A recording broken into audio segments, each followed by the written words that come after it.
تقاته ولا تموتن إلا وأنتم مسلمون. Beliau pada saat hidup, itu ada 4 golongan manusia pada saat itu. Yang pertama, saya langsung mulai dulu dari orang-orang Yahudi. Di Madinah itu ada 4 suku. Ada 3 suku. Kainuqa, Nadir, dan Quraidah. Dan mereka, pada saat Nabi Muhammad SAW masuk ke Madinah, tidak memaksa mereka dengan Islam. Nabi Muhammad SAW mengajak mereka masuk Islam. Pada saat mereka nolak, dibiarkan. Karena Allah bilang dalam Al-Quran, la ikraha fiddin. Nggak ada paksaan dalam agama. Tugas kita menyampaikan. Orang terima, alhamdulillah. Tidak terima, ya sudah. Tidak ada paksaan. Itu Nabi SAW sudah ajarkan kita bermuamalah dengan cara itu. Yang kedua, ada orang-orang fasik. Fasik ini kayak orang yang jauh dari agama gitu Mas. Jadi dia masih berzina, masih berbohong, masih segala macam. Itu di zaman Nabi ada. Dan mereka lihat Nabi, mereka tahu wahyu sedang turun. Tapi Nabi mengajarkan kita bagaimana bermuamalah dengan mereka. Kalau yang nampak dari kemungkaran mereka nyata, misalnya mereka berzina terus ketahuan gitu ya. Nah itu baru diproses hukum. Kalau yang nggak ketahuan, Nabi SAW tidak mau proses hukum. Sampai pernah ada sahabat datang mengatakan, ya Rasulullah, saya berzina, hukum saya. Nabi lagi tatapan wajah sama dia langsung beralih. Nabi mengatakan, mungkin kau hanya menciumnya.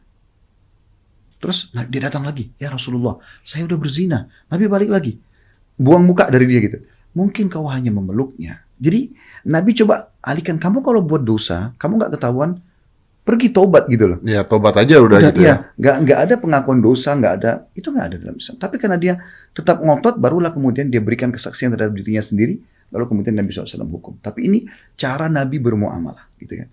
Nabi nggak pernah datang ke rumah orang-orang, kamu sudah sholat belum? Kamu berbohong nggak? Kamu berzina, ini istrimu atau bukan? Nabi nggak pernah begitu. Yang nampak depan mata, salah diluruskan. Yang tidak nampak, ya udah nggak dihakimin, kan gitu. Nah itu metodenya. Jadi bagi saya, apa yang saya fahamin, kalau ada yang salah secara agama, saya ingatkan saja di medsos. Mereka ikut, alhamdulillah. Mereka tidak ikut, nggak ada selain kemampuan juga wewenang saya untuk datang kemudian memaksa orang itu. Yang ketiga itu ada orang-orang munafik di zaman Nabi. Jadi mereka ngaku Islam, tapi mereka tuh selalu menusuk Islam. Jadi apapun yang Nabi putuskan pasti diserang, gitu. Pernah Nabi ngajak pergi berperang nih, perang Tabuk. Untuk apa keluar panas-panas? Muhammad ini ngajak-ngajak kita perang untuk apa sih gitu loh. Jadi mereka protes gitu.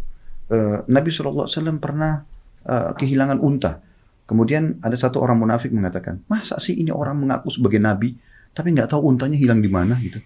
Terus Nabi bilang, ketahuilah saya manusia biasa, saya cuma tahu apa yang diinformasikan oleh Allah melalui wahyu. Dan saya memang tidak tahu unta saya di mana. Tapi sekarang wahyu sudah turun menyampaikan, unta saya ada di lembah ini, terikat tali kekangannya di dahan pohon ini, ambillah. Maka para sahabat pun pergi mengambilnya. Tapi bahasa beliau, saya manusia biasa. Nah, beliau pun menghakimi, bermuamalah dengan orang munafik ini. Ada hadir dalam majelis beliau, diterima.